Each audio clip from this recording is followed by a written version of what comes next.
श्री शिवाय नमस्तु भैम जय श्री राम जय श्री हनुमान। दोस्तों, एक कबूतर ने बताया कि यह 3 काम मनुष्य को रंक से राजा बना देते हैं। जो भी मर्द अपनी पत्नी के साथ रात में यह 3 काम करता है वह कभी गरीब नहीं रहता।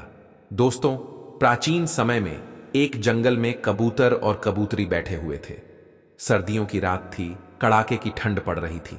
तब एक कबूतरी कबूतर से कहती है कि पिया जी, आज की रात को निकालने के लिए ऐसा क्या किया जाए जिससे आज की रात निकल जाए। सर्दी बहुत भारी पड़ रही है। कबूतरी कहती कि कोई ऐसी कहानी सुनाओ जिससे आज की रात कट जाए। कबूतरी की बात सुनने के बाद कबूतर कहता है कि तुम ध्यान से सुनो, बड़ी ज्ञानवर्धक और प्रेरणादायक कहानी मैं तुम्हें सुनाने जा रहा हूं। अब कबूतरी ध्यान से सुनती है और कबूतर कहानी शुरू करता है। जो लोग इस कहानी को सुन रहे हैं, इस कहानी को पूरा सुने। कहानी के अंत में कबूतर 3 बातें बताता है जिन्हें आपको आपके जीवन में याद रखना चाहिए और अपने जीवन में अपनाना चाहिए। तो दोस्तों, कबूतर कहानी शुरू करता है और कहता है, हे प्रिय, बहुत समय पहले की बात है। किसी नगर में एक राजा रहता था। एक रोज वह राजा अपने दरबार में बैठा हुआ था। तभी उसके दरबार में एक भिखारी आया। उस भिखारी की बड़ी दयनीय स्थिति थी। जर्जर शरीर, तन पर फटे पुराने मैले कुचले कपड़े और लाचार बेबस निगाहें। राजा ने जब उस भिखारी को देखा तो उस पर बड़ी दया आई। राजा ने तुरंत अपने खजांची को बुलाया और उसे आदेश दिया कि इस भिखारी को उचित भिक्षा देकर विदा करो। दोस्तों, भिखारी तो भिक्षा लेकर राजा को धन्यवाद देकर वहां से चला गया, लेकिन राजा के सामने एक प्रश्न छोड़ गया। उस राजा के मन में यह विचार आया कि मैंने ऐसे कौन से शुभ कर्म किए थे जिनके कारण मुझे यह राजपाट मिला है, और इस भिखारी ने ऐसा कौन सा कार्य किया था जिसके कारण उसे जिल्लत भरी जिंदगी नसीब हुई है। दोस्तों, राजा के मन में यह विचार आते ही अगले दिन राजा ने अपने नगर के सभी विद्वानों की एक सभा बुलाई। जब सभी विद्वान लोग सभा में उपस्थित हो गए तो राजा ने सभी के सामने अपने मन की जिज्ञासा रखी। उस राजा ने विद्वान जनों से कहा कि हे विद्वान पुरुषों, मैंने आप लोगों को यहां बुलाकर इसीलिए कष्ट दिया है ताकि मैं अपनी एक समस्या का निवारण आप लोगों से करा सकूं। मेरे मन को एक विचार बहुत ही विचलित कर रहा है। राजा के यह वचन सुनकर सभा में बैठे हुए विद्वानों में से एक विद्वान ने खड़े होकर पूछा कि महाराज, ऐसी क्या उलझन है जो आपको विचलित कर रही है? ऐसा कौन सा विचार है जो आपको परेशान कर रहा है? कृपया आप उसे हमें बताएं। राजा बोला, विद्वानों, मैंने यह सभा इसीलिए बुलाई है ताकि मैं यह जान सकूं कि किन शुभ कर्मों से मुझे यह राज्यपाठ मिला है। यदि तुम में से कोई इस बात को मुझे बता देगा तो मैं उसे माला माल कर दूंगा, और ना बताने की स्थिति में मैं उसको गद्दे पर बैठाकर मुख पर कालिख पोत कर उसे बेइज्जत करके राज दरबार से बाहर निकलवा दूंगा।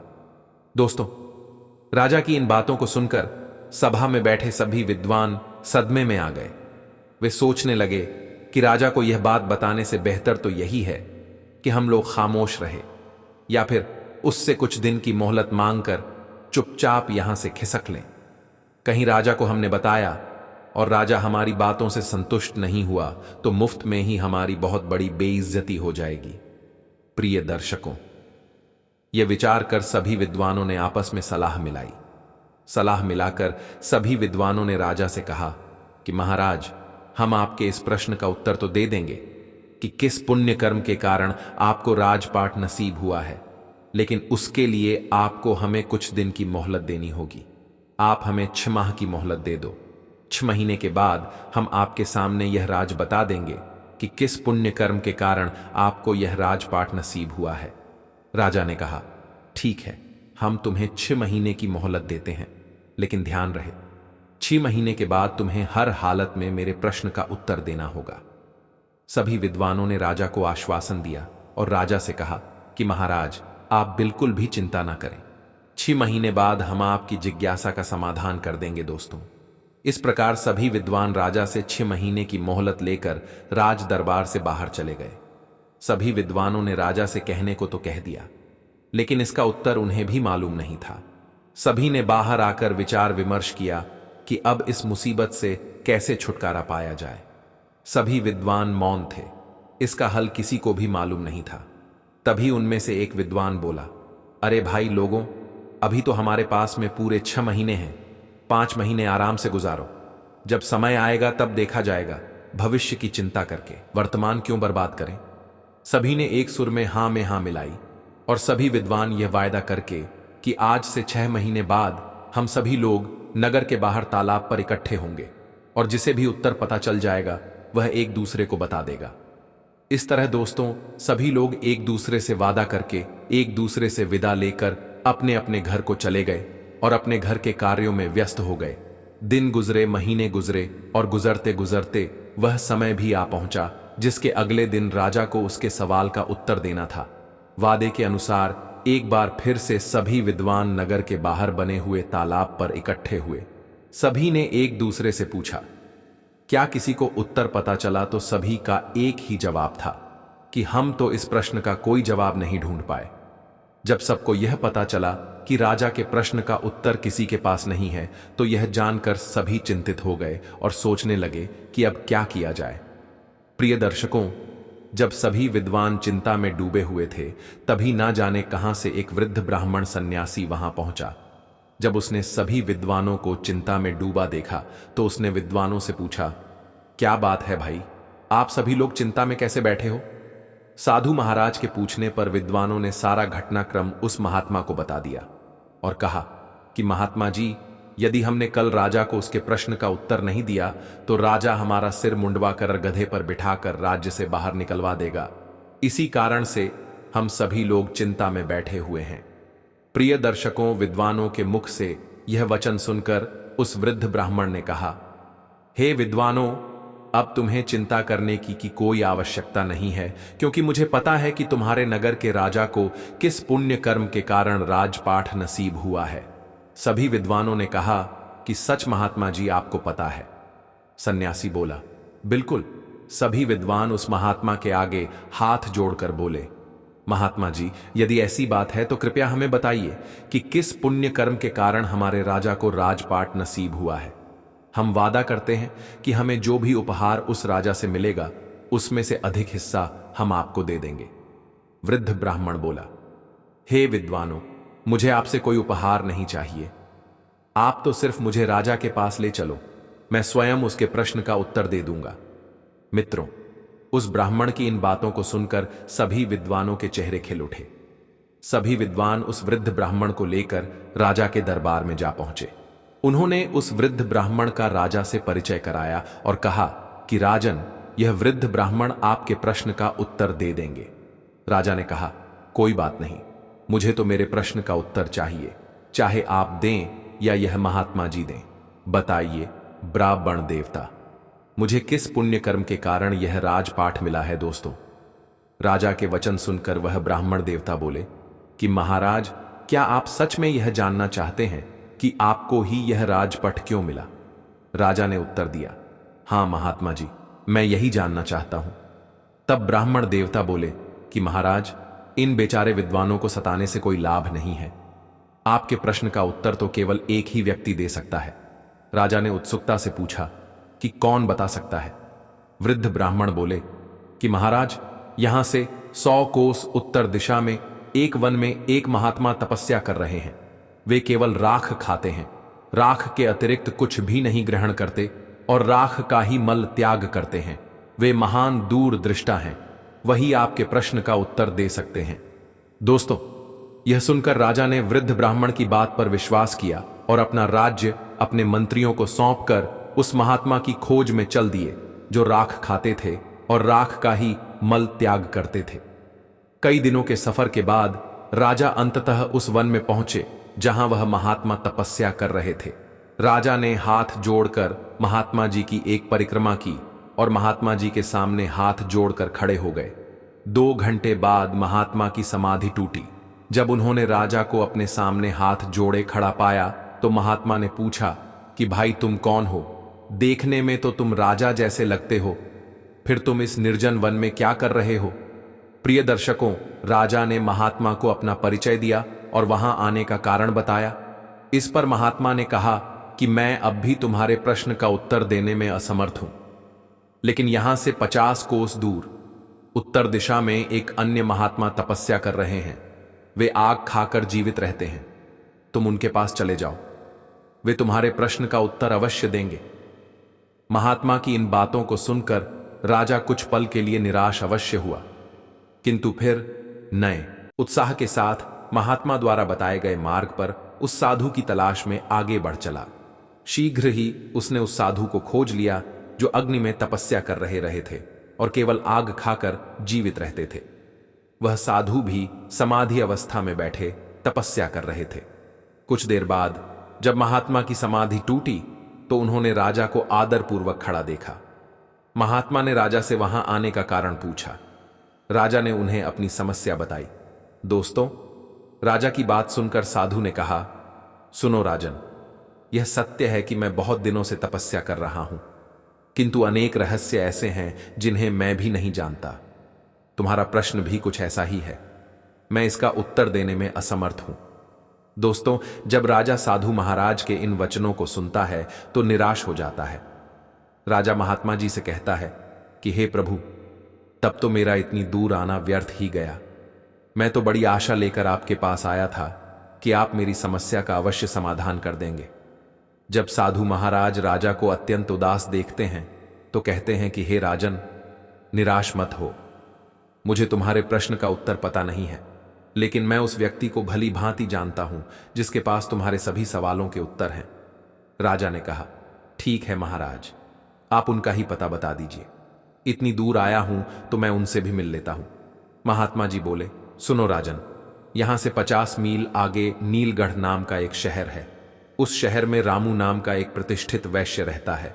उसकी पत्नी इस समय गर्भवती है और अब से 2 दिन बाद उसके घर एक पुत्र का जन्म होगा। फिर महात्मा ने आगे कहा, वैश्य के घर में पुत्र तो जन्म लेगा, लेकिन कुछ ही घंटे जीवित रहने के बाद उसकी मृत्यु हो जाएगी। जब उसकी मृत्यु हो जाएगी तो वैश्य उसे स्मशान की मिट्टी में दफना दे देगा। जब वह अपने पुत्र को दफनाकर लौट जाए तब तुम उस मृत बच्चे की देह को जमीन से बाहर निकाल लेना और उसी मृत बच्चे के सामने अपना प्रश्न रखना। तुम्हें तुम्हारे प्रश्न का उत्तर मिल जाएगा। राजा ने साधु का धन्यवाद किया और साधु से विदा लेकर राजा आगे को बढ़ गया। चलते चलते राजा साधु की बताए हुए शहर नीलगढ़ में पहुंच गया और वैश्य का घर तलाश करके उसके घर के समीप ही एक चबूतरे पर बैठ गया। कुछ ही देर में वैश्य अपने घर से बाहर निकला। अजनबी व्यक्ति को बाहर बैठा हुआ देखकर उस वैश्य ने राजा से पूछा, मित्र कौन हो तुम और यहां बैठे किसकी प्रतीक्षा कर रहे हो? तब राजा बोला, मुझे प्रतीक्षा है तुम्हारे घर में आने वाले उस नन्हे से मेहमान की जो शीघ्र ही तुम्हारी पत्नी के गर्भ से जन्म लेने वाला है। वैश्य अजनबी के मुख से जब इन बातों को सुनता है तो उसे बड़ा ही आश्चर्य होता है। राजा की इन बातों को सुनकर वैश्य राजा से पूछता है, तुम्हें कैसे पता चला कि मेरी पत्नी गर्भवती है? राजा ने कहा, इसमें आश्चर्य करने की कोई बात नहीं है। मुझे यह बात एक महात्मा ने बताई है और उसने यह भी कहा है कि तुम्हारी पत्नी के गर्भ से जो शिशु जन्म लेगा वह लड़का होगा। लेकिन यह सुनकर वैश्य बोला, लेकिन क्या भाई, तुमने अपनी बात अधूरी क्यों छोड़ दी? बच्चा स्वस्थ तो पैदा होगा। राजा ने कहा, हां भाई, खूब स्वस्थ पैदा होगा, लेकिन सिर्फ कुछ घंटे वह जीवित रह पाएगा, बाद में उसकी मृत्यु हो जाएगी।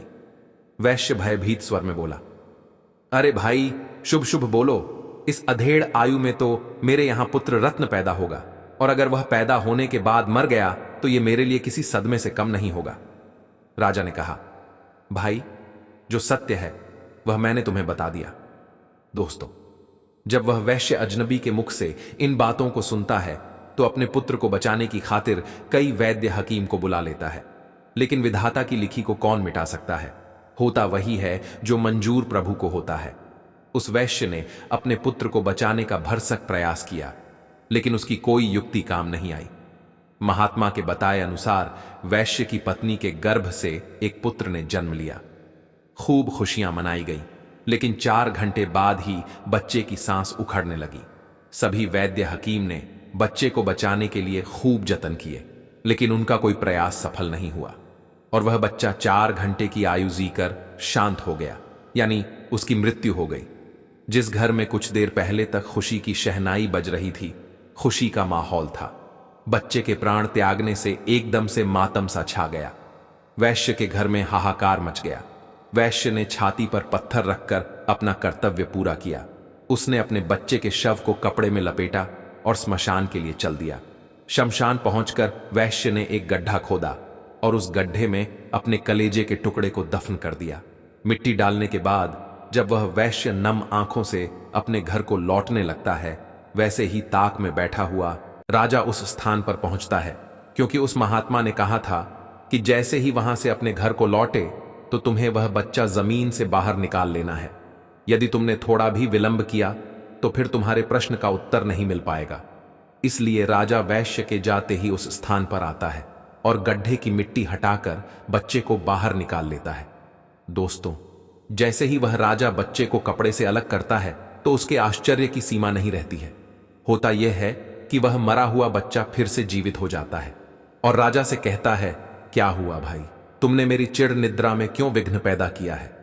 बच्चे की इन बातों को सुनकर राजा अपना प्रश्न उस बच्चे को बताता है और कहता है, मैं अपने प्रश्न के उत्तर के लिए तुम्हारे पास में आया हूं। एक तुम हो जो मेरी शंका का समाधान कर सकते हो। राजा ने जब उसको अपनी समस्या बताई तो वह बालक बोला, भाई सुनो, जिस कारण से या जिस कर्म से तुम्हें यह राज्यपट नसीब हुआ है वह एक लंबी कहानी है। यदि तुम यह जानना ही चाहते हो तो मैं वह कहानी तुम्हें संक्षेप में सुनाता हूं। भाई, इस जन्म में तुम राजा हो। इस जन्म से पहले यानी पूर्व जन्म में तुम मेरे मामा भाई थे। राजा आश्चर्य से बोला, मैं तुम्हारा भाई था? तो बालक बोला, हां, पूर्व जन्म में हम 4 भाई थे। तब हम एक आश्रम में रहकर विद्या अध्ययन किया करते थे। पहले के समय में एक विद्यार्थी का जीवन एक सन्यासी की तरह होता था। ब्रह्मचर्य का पालन करना, भिक्षा मांगकर भोजन करना और भी कई नियम थे जो एक विद्यार्थी को पालन करने होते थे।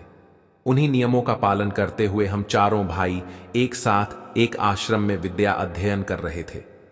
हम चारों भाई आश्रम के नजदीक नगर में भिक्षा मांगने जाया करते थे और जो कुछ भी भिक्षा हम चारों भाइयों को प्राप्त होती थी उसे हम चारों भाई मिलजुल कर बांट कर खा लिया करते थे। इस तरह से हम चारों भाई आश्रम में रहकर विद्या अध्ययन कर रहे थे और यह क्रम कई वर्षों तक ऐसे ही चलता रहा। किंतु एक दिन हम लोगों से एक बहुत बड़ी गलती हो गई। राजा ने उत्सुकतावश पूछा, गलती क्या थी? बालक बोला, राजन, बीच में मत बोलो, बस तुम मेरी बातों को सुनते रहो, क्योंकि मेरे पास बहुत ही कम समय बचा हुआ है। यदि वह निकल गया तो तुम्हारा उत्तर भी अधूरा रह जाएगा। राजा बालक की जब इन बातों को सुनता है तो एकदम से चुप हो जाता है। बच्चा आगे कहानी बताते हुए कहता है, हे राजन, एक दिन रोज की तरह हम चारों भाई भिक्षा मांगने के लिए निकले। कई घरों पर जाकर हमने भिक्षा के लिए आवाज लगाई, लेकिन किसी भी दरवाजे से हमें अन्न का एक दाना नसीब नहीं हुआ। उस दिन हम चारों भाई खाली हाथ ही आश्रम लौट आए, क्योंकि हम चारों भाइयों में से किसी को भी भिक्षा नहीं मिली थी। इस कारण हमने वह रात खाली पेट ही गुजारी। दूसरे दिन भी हम चारों भाइयों के साथ कुछ ऐसा ही हुआ। उस दिन भी हमें अन्न का एक दाना नहीं मिला और तीसरा दिन भी हम लोगों ने भूखे रहकर ही गुजारा। किसी भी गृहस्थ ने हमें भिक्षा नहीं दी, उल्टा हमें यह कहकर दुत्कार दिया, इतने हठक होकर भी भिक्षा मांगते हो, तुम्हें भिक्षा मांगते हुए शर्म नहीं आती।